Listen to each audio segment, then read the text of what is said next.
time aboard. This is the Miles to Go podcast. And now here's your host, Ed Pizza.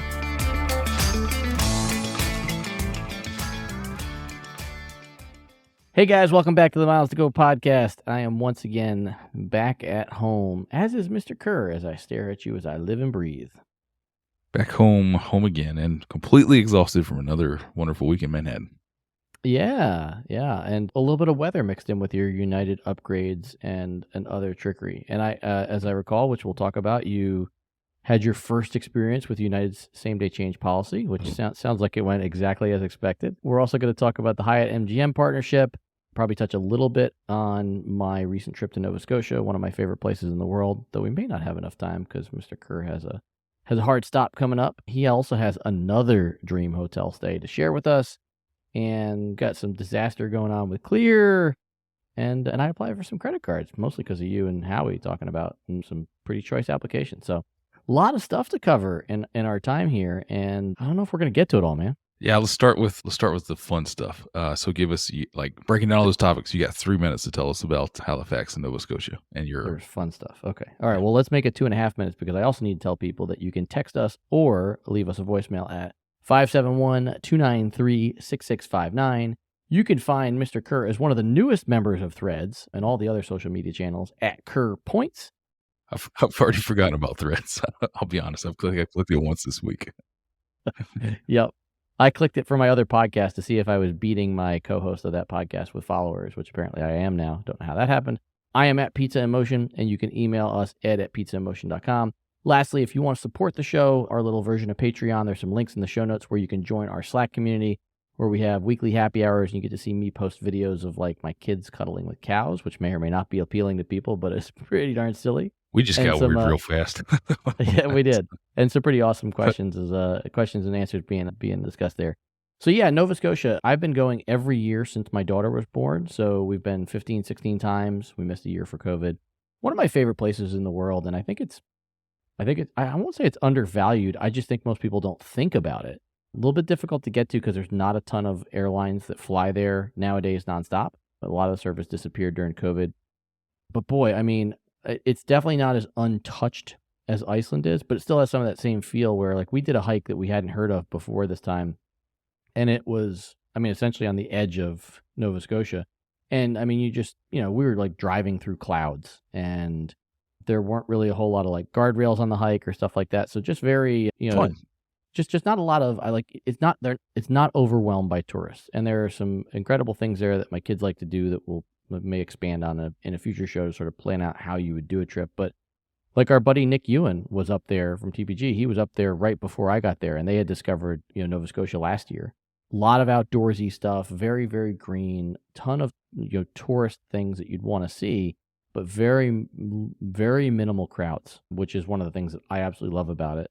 The other thing I love about it from a summer travel perspective is, while it does get up into like the low 80s during the day, most evenings you're going to be high 50s, low 60s. So great way to get away from the heat in the summertime and still have a great time. So not the 103-degree New York City subway stations that I was in every day this week, just trying to make it to the office without sweating through your clothes.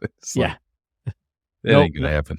We saw all the heat wave stuff, and man, it was like I was throwing a sweater on at night, and it felt just awesome.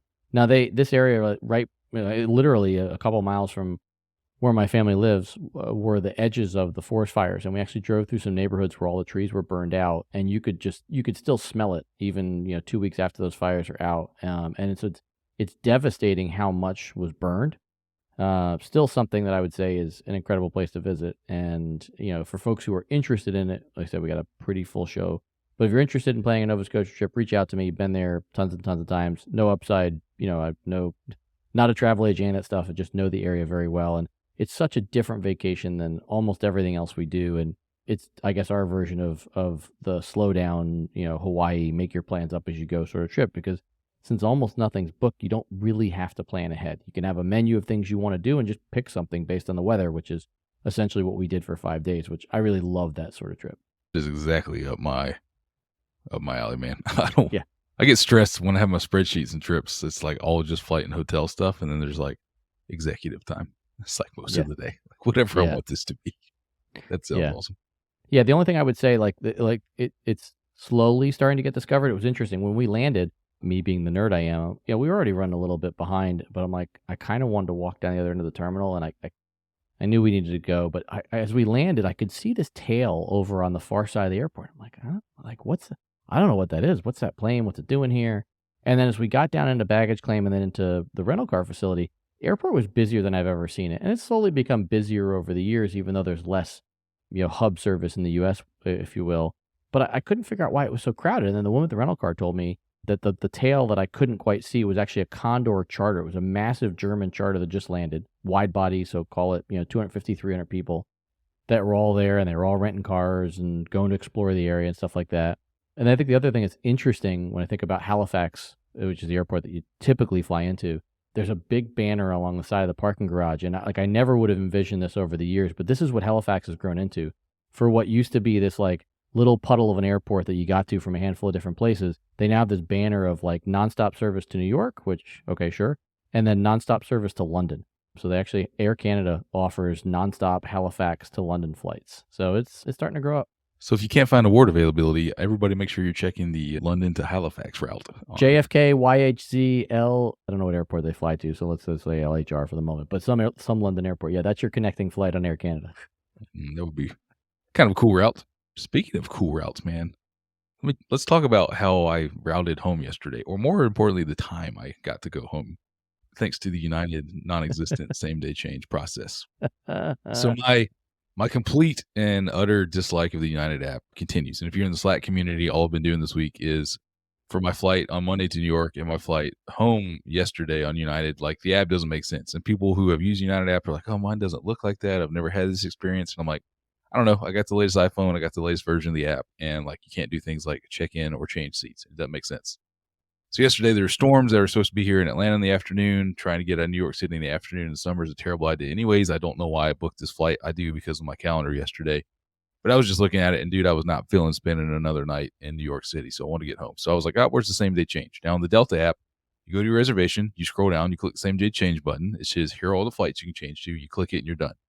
Doesn't exist in the United app. Couldn't find same day change. Couldn't find anything that resembled same day change. Again, not the sharpest tool in the shed, but I'm not the dullest either. So I can figure things out. So I cannot find it. And I text you. I'm like, dude, where's same day change? You're like, go here and find the change flight thing. Finally find that. But when I click change flight, the app just spins. Nothing happens. And then when sometimes the United app kicks you into the web version of their website, not in the app, Yep. but you're still in. It's so just gross from a UI perspective. I find that and I click the change flight button and finally get to some screen where it says, oh, it's $184 to change your flight. I'm like, I don't want to do that. I want to do same day change. So I just called the 1K line. No, wait, it was awesome. She picked up and said, hey, I would love to do same day change for this flight. She said, okay, so that I understand what you're saying. You would like to change your flight today to earlier. And I was like, yep, I want to do same day change. And she goes, okay, well, there's nothing available except for first class, and it's $1,000 to change your first class. And I was like, that's not same day change. And you don't, nope, I'm not. I was like, but it says right here, there's $184 to change to economy. So can I do that on standby or something because I was looking at the seat map and there's still some seats. She's like, no, that flight's not available. It's first class, only $1,000. I'm like, no, that's wrong. So I hang up. And eventually I can't get back to the change screen again. I try not. Long story short, I just went and paid the fare difference. Finally, I got back to this web view thing that the United app pops up.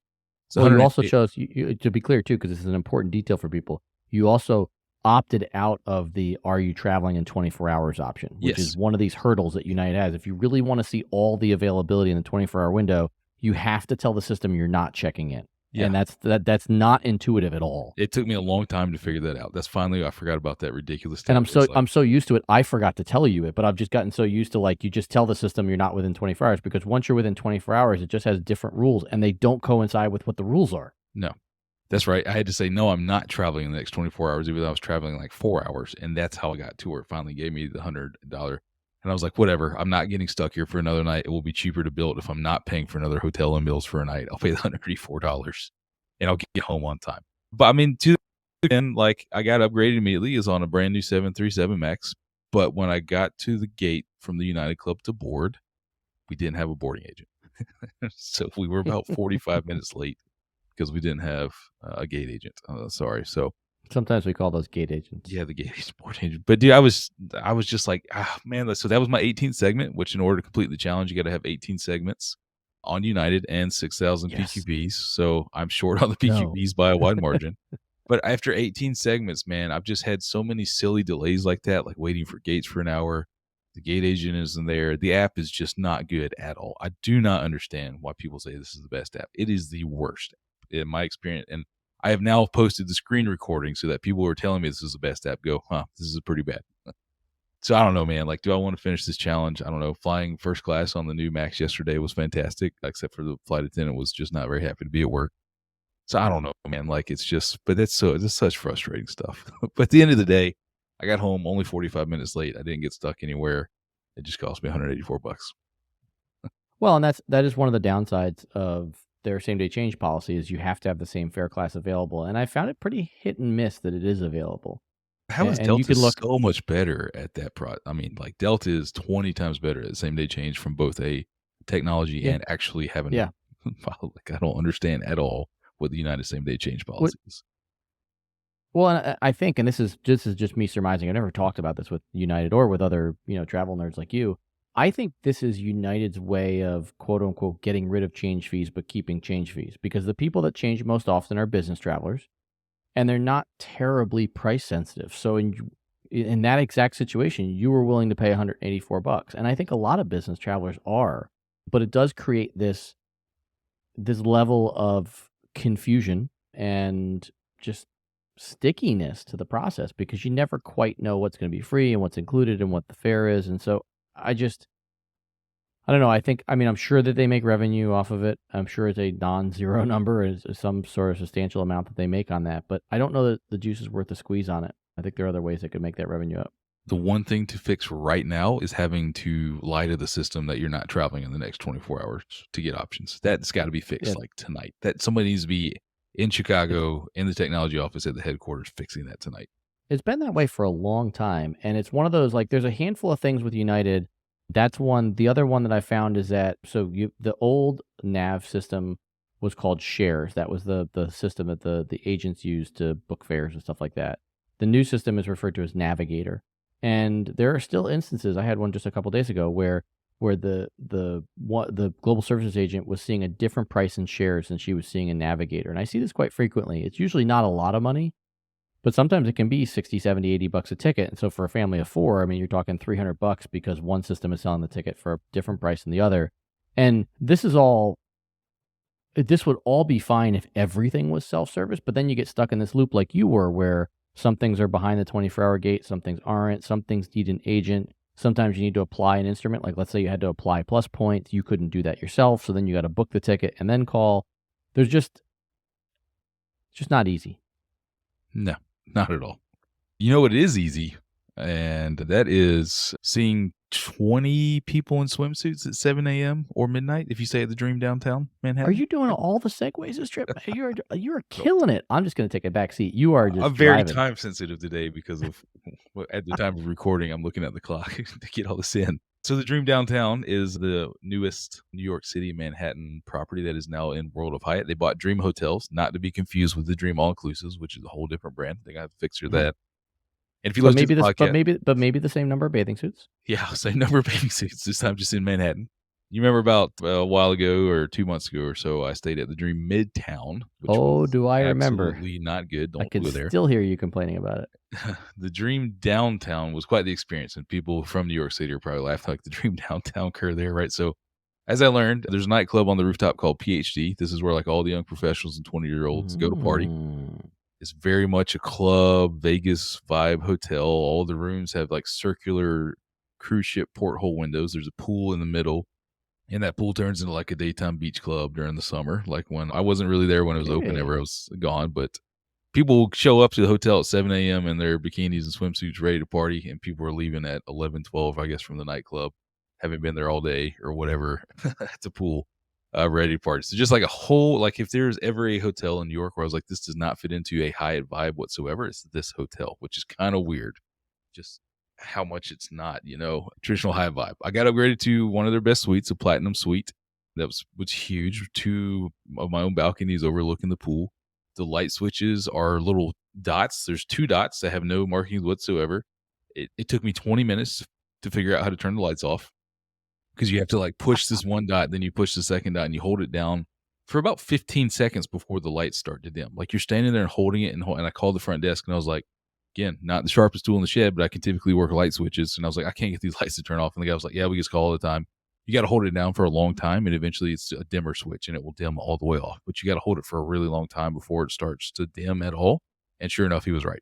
Like you had to hold it for a really long time. You had to do this around the suite and like standing there and holding it for a while and like looking around, see what's going on. So breakfast benefit for globalists there is you get a coupon for the American breakfast, which is $21, and it's like eggs, no, I know where this is going. toast, and breakfast potatoes and a tea or coffee. I didn't want all that. I just wanted a breakfast sandwich to go out on my way out the door that was hot. They said no. I was like, okay, well, the breakfast sandwich is $11 cheaper than the American breakfast. Can I just get a breakfast sandwich? And they're like, no, you can't. This led to 2 phone calls from the person behind the desk, a coworker coming up, and then a manager coming from somewhere in the back office of the hotel coming down to tell me that I couldn't get a breakfast sandwich. And I was like, eventually, I want you to know, ladies and gentlemen, I fought the good fight. I won. I got the breakfast sandwich by telling them, never mind, I'll just pay for it. Like I'll just pay for the $10 breakfast sandwich.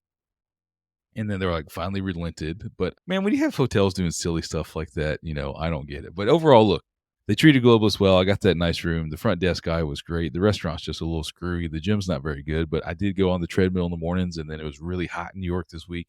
I jumped in the pool on the way back to the room. Like that's a cool New York experience and something that just kind of refreshed me for the day. I would say stay there. Absolutely don't stay there on points. It's a category 6, 25,000 points a night. Nightly rates right now are about $200. So like complete New York City true mismatch of the Hyatt program, where they got everything 2 categories higher than it should be. But I do like the location. This is down on 16th and 9th. It's right across the street from Chelsea Market. So getting out of the office and strolling over there and having a huge variety of things to quickly grab to eat, really convenient. Just like the vibe over there in that part of the city. Really close to our office. So I think if you can find a good cash rate, like it's worth staying. If you can use a suite upgrade and get into a platinum suite, it's huge for New York City. You are going to hear the thumping music and everything and see some really interesting folks come in and out of the lobby. So kind of a fun place with a lot of energy. Infinitely better than the Dream Midtown. Just infinitely better in all respects, I have to say. So I think I'll stay there again, especially if the cash rate was just as good as it was this week. Yeah. But certainly not a place to use points. But I don't know, just like a very different hotel stay for New York City compared to everywhere else I've stayed. Gotcha. That's interesting. All right, so let's talk about where we want to go. Do you want to talk about Hyatt MGM partnership? Do you want to talk about my credit card apps? Do you want to talk about the TSA Clear debacle? Yeah, I think we got to hit Clear and we got to hit MGM. Let's hit MGM and Hyatt real fast. Yeah. I had absolutely no surprises whatsoever that this was going away. That was my initial thoughts. What did you think when you saw the news?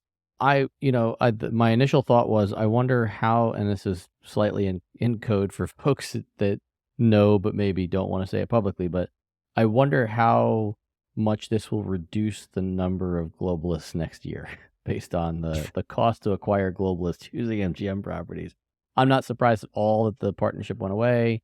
I guess you could say it was due to the purchase of the Rio by Hyatt, but they've done nothing to really bring the Rio into the fold. So I don't know. And I mean, like the World Series of Poker is, kind of moved elsewhere in town. So like, I don't know, from the Rio. So there's just, I don't know. The Rio's a property in flux.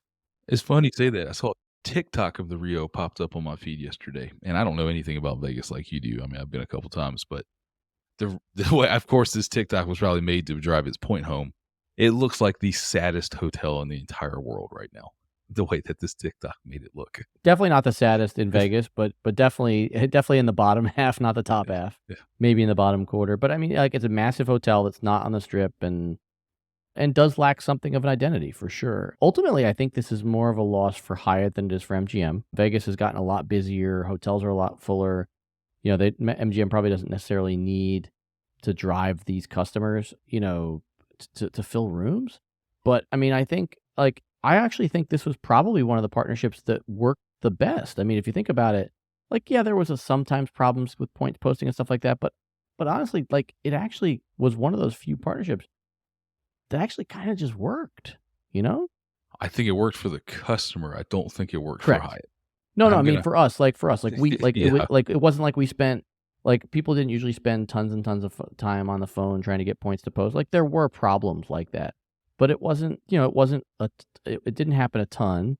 And you're talking, I mean, this partnership was 10 years, it Yeah, goes back to 10 years old. 2013. Yep. So I think Hyatt members got a lot of good out of it. I think it helped increase MGM's relevance. Their programs are now scoring well at the Freddie Awards. There's customer recognition of what they bring to the table. And ultimately, I'm guessing they just felt like they didn't need it, because it does really change the dynamic for Hyatt loyalists who want to stay in Vegas. Yeah, I mean, so I've got a theory on this, and this is literally based on no insider baseball, even though, full disclaimer, I work with Hyatt all the time in the day job. They are one of our partners. I've never discussed this with them. I don't know. It's a pure guess here, so I just want to put that disclaimer out there to anybody listening. But the number of people that I've seen over the last few years booking dirt cheap MGM rates to mattress run for Hyatt status is not insignificant. And those people, it's dead now, so it doesn't matter. And those people didn't do 1 or 2 nights. Many people did dozens of nights at cheap rates. Many of them did it from the comfort of their own living room and just checking in on the Hyatt app and checking out there and never having stepped foot in Vegas. And I mean, I think the scale to which this got and the scale to which it got pretty mainstream here in the loyalty world, it was not an insignificant number of room nights. And you're thinking, what I thought a few years ago, which was always great. That's revenue for MGM, and that's no housekeeping cost. What do they care? They're booking hotel rooms. But I imagine the way that this agreement works, right, there's funding on both sides of this. So if you're staying at MGM and you're earning Hyatt points and you're earning Hyatt Elite nights, MGM is funding some of that. They have to be. Like, they've got to be funding and doing a rev share off of the room night stuff. So I would imagine when one of the latest invoices showed up to MGM that showed how many people had stayed in these low-cost properties and the amount of money that MGM was on the hook for in Elite Nights or whatever in points, whatever rev share agreement they picked up, somebody went, holy crap, what's going on here, and figured out what was going on. And that's where, booking hotels at the prices they have advertised is great for the consumers. But as far as the partnership goes, that was not sustainable. And again, that's complete conjecture. I do not know. But I mean, I think that's why you got to be careful when you're coming up with these promotions and things, man. But so when I saw it was done, it was like, that makes 100% sense. Like, there's no way this was gonna just continue to be going status quo. Yeah, I mean, other unsubstantiated rumors from my time in Vegas and contacts, there's definitely been a lot of chatter that MGM is considering some sort of a sale of these properties, Excalibur, Luxor, some of the lower end stuff, as opposed to renovating them. So, that probably played in the mix. Occupancy rates are up, and they're not driving maybe the revenue out of these rooms. So, I mean, from a Vegas standpoint, there's so much ancillary revenue that comes from hotel rooms nowadays, and it's not all gambling, as you know. It's, at this point, almost 50-50 between gambling and everything else, shows, restaurants, all that stuff. And so, to your point, like, maybe they were making something on these rooms, but in terms of like one of the stats that we use in the hotel industry is RevPAR, revenue per available room. RevPAR in these rooms is as low as any room out there. Even a comp room makes them more money if that person goes out and buys dinner in one of their restaurants, which is typical, just based on the way these properties are connected. So, I definitely could see where, to your point, like, just getting $30 for a room that never got used at some point becomes, undesirable. But that being said, I mean, at some point this is going to flip around the other way. Fontainebleau is getting ready to open down the other end of the strip, which is going to add a massive amount of rooms to the mix. You've already got Resorts World. There's a lot of rooms that have come into the mix and are going to continue to come into the mix. And at some point, the balance is going to shift back the other way. And they're going to need, the casinos are going to need help filling these rooms. Marriott is on their way out in terms of their partnership with Cosmopolitan, because that's an MGM property now. You've got the IHG partnership at Venetian, and you've got the Hilton partnership at Resorts World. So the big hotel brands having a partnership in Vegas is waning right now. But I think you and I are still, or at least I'm just barely young enough to know that, in my lifetime, we're going to see these spin up again. 5, 6, 7 years down the road, as room numbers increase in Vegas, the number of available rooms becomes available, I think they're going to have to find ways to fill these rooms. I know that business travel and conventions is a huge part of the Vegas crowd, and that's obviously on the company's dime and not the individuals. I just continue to be shocked at how many people are still going there, man, because from everything I've seen and continue to hear, Vegas is just so expensive that like it's undesirable to me because anything you're going to do now is just like the restaurants are really expensive. There's no such thing as $5 gambling tables anymore. Maybe you can find it someplace you don't want to go to. The shows or tickets are ridiculously expensive. If we go for the nightlife, the cover charges, especially as a dude, and all the drink prices. I mean, it's just all so expensive that it's like, great, I got to, we would go back in whatever we call the early 2010s. Emily and I would go before we had kids and like use the $200 credits or find hotel and resort things that would have all in to be great deals and it'd be fun, cool stuff to do. But now it's like, great, you have a great hotel deal. You got to have serious pocket change for everything else you're going to do every day. And it's just so expensive. And people continue to do it. So good for the companies there. Like you find a place where people, you keep charging more. But man, it just seems so expensive. Yeah. Well, yeah. And I pulled up some numbers while we were talking because I just want to make sure I was talking, with a little bit more accuracy. And so, according to the Las Vegas Convention and Visitors Bureau, and these numbers jibe with what I recall, 2022 saw 5 million attendees for conventions versus a high in 2019 of 6.5 million. So conventions are still way down. Visitors are still down from 2019, 42 million back in 2019 versus 38 million now. However, number of available rooms up since 2019, went from 150,000 to 151,000. So room inventory is growing, and we still haven't gotten back to those levels, and Fontainebleau's coming back on board at some point. More money's being spent, like you said, by fewer people. But at some point, you got to figure out a way to fill those rooms. Huh. All right, are we clear? TSA clear, to the man. next topic? Yeah, yeah. I think we got to hit that. And if we have to bump, my credit card applications, we can do that. So this is just like hot off the presses. Ben from 1 Mile at a Time reported this not long before Richard and I recorded on Friday, that he got a quote from the TSA saying that all Clear members will be required to show ID later this year. And the only part that's a little bit in question right now is it says that they'll either be required to show physical or digital ID. And I think this is probably the only reason to not just completely push your Clear card through a shredder, because if Clear is somehow passing that ID in some form or fashion from Clear to the TSA pre-check agent, whether it's reconfiguring the lines or whatever, I'm not sure what, to be clear, this would likely spell the end of any usefulness for Clear. It will defeat the purpose entirely if you have to show your physical ID, because that's just what you're doing in the pre-check line or the regular security line. But yeah, anybody who follows me knows that I'm not a fan of Clear, especially my home airport in Atlanta. It's always a worse experience, a longer line. There's nothing fast about it whatsoever. And the Atlanta checkpoints, I use pre-check 9 out of 10 times going through Atlanta. It's just not any faster anymore down here because they gave away memberships. And when you're constrained by space and capacity, but you continue to only make money by signing people up, you just lead to a terrible product. And that's the way it is now. That said, like, you feel bad for a company when they run into something like this. My main question is what happened last summer that led to this, and like how did it take a year to figure this out? I mean, if they realized that somebody, TSA. But if they realized somebody fake credentials or something, or somebody had, like some, are we talking spies here? Are we talking like some fake contact lenses that fool the machine and think you're somebody else? I don't know. I would love to know what that is. I'm sure it's highly classified. It could be as simple as just Clear agents on the take, getting paid by people to walk people through the line. Yeah, so something it like doesn't have that. to be, yeah. But I want it to be James Bond. I don't want it to be that simple. I know you do. But once you have to show your ID, then Clear is absolutely pointless. And Ben over at 1 Mile at a Time makes a great point that if it becomes pointless and you have to show your ID, then wouldn't that space wouldn't the space that all the Clear lines take up be better just for serving, especially in Atlanta, additional TSA pre-check people? Where that, I mean, like 100%. If that's the case, Clear should just go away, and you should serve the general public faster and better if they're having to do the exact same thing over there that you have to do here. So you want the Ed Pizza perspective on how this should be reconfigured? Yep. You're going to get it anyway. So so we're moving on. So short story, when we were in Hawaii, and this is sort of what brought this idea to my head. When we were in Hawaii, I don't know if folks have seen, but there are a number of airports in the country now where you hand the TSA agent your ID. The ID goes into a machine that pulls it in, reads it, pulls it back out. The agent holds it until he hears a ding.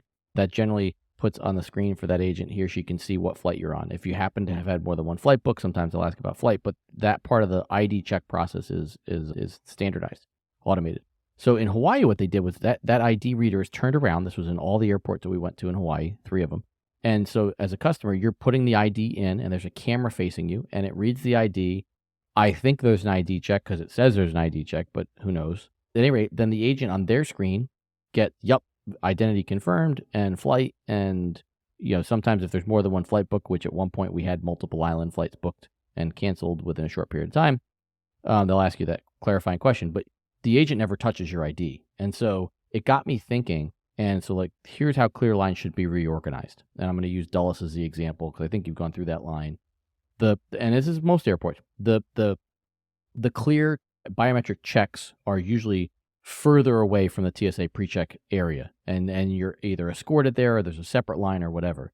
Those are in the wrong place. What they need to do is the clear line, the biometric checks should be right up alongside TSA pre-check. So if an agent is sitting at a booth, to their left would be regular people without clear, and to their right would be people with clear.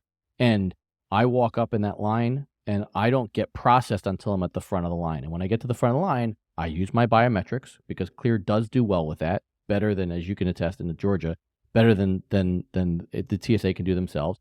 It identifies me. The agent looks at the picture. Maybe I put my ID in the reader, but I'm doing all that at the thing, and the agent is going, "Yep, you're good," and I go through. And my line processes people at twice or three times the speed as the line of people that don't have their biometrics on file. You get rid of all the Clear employees except maybe one who stands there beside the terminal, and we call it a day. Delta already does that now with their Face ID in Atlanta. Like if you're flying Delta, all you have to do is look at the camera and you're good. You have to opt into it, but it's essentially free Clear. And that's just what airlines should do. I don't think there's a long-term place for Clear. The business model doesn't make sense. I think your idea is pretty clever. I think that would make it move a lot faster, but then how much time are you really saving looking into the camera versus just putting your ID in a machine? At that point, I think you would save considerable time just because Clear actually does the biometric verification, where TSA clearly struggles with that because you've tried to use your driver's license electronically. What'd you say? Clearly. Bum bum bum. What'd you say? 4 out of 5 times that you've tried to use your digital driver's license in Georgia, it's failed. Yep. Yeah. So clearly they're not there yet. It doesn't work. Right. Right. Which is so funny because in the Atlanta pre-check line, there's huge banners now at the front that say, "Hey, Georgia's like one of only 3 states where you can add your driver's license to like your Apple Wallet. You tap your phone, you go." They're like, "Add your phone, digital ID, don't get it out, all this stuff." And 4 out of 5 times it doesn't work, which absolutely meets expectations. So no good. All right. So in the very short period of time that we have left, tell me, what is on your travel radar? I got Disney coming up this week, man, and it's right in time. I need a break.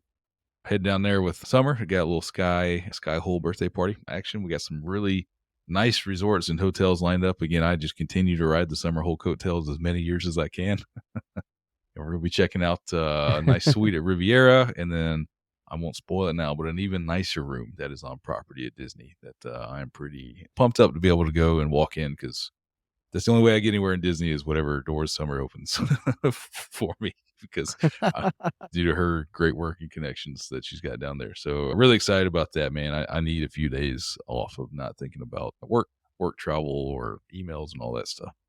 I like it. And I can't wait to stay at Riviera myself now that I am a Disney Vacation Club owner at Riviera. So that's hopefully on the horizon. I got work stuff to Vegas, and boy, the docket is still stocked for the summer. We've got Deep Creek, I've got Denmark, I've got Star Cruiser still lined up, and then I've got this trip to the Faroe Islands that, alas, I do not think you'll be joining me on. You should give me the dates and details for that. I listened to the guys over at Dots, Lines, and Destinations yesterday, and Seth mentioned something about, when Ed and I go to the Faroe Islands, and I was like, wait a minute. We're going on the inaugural that you and we talked about this on this show about the inaugural. Yes, that's the reason to book it. So we end the same place we began, with Richard saying it's too expensive to go to the Faroe Islands. So I'll send you all the information so you can not book it again. I will enjoy living vicariously for you guys at Disney, and I will look forward to talking to you once you return to hear what your impressions are of those 2 awesome rooms. Lots and lots of travel stuff coming up. We also still need to talk about the credit cards that I applied for this past week. All that and a whole lot more until we upload again. We've got miles to go.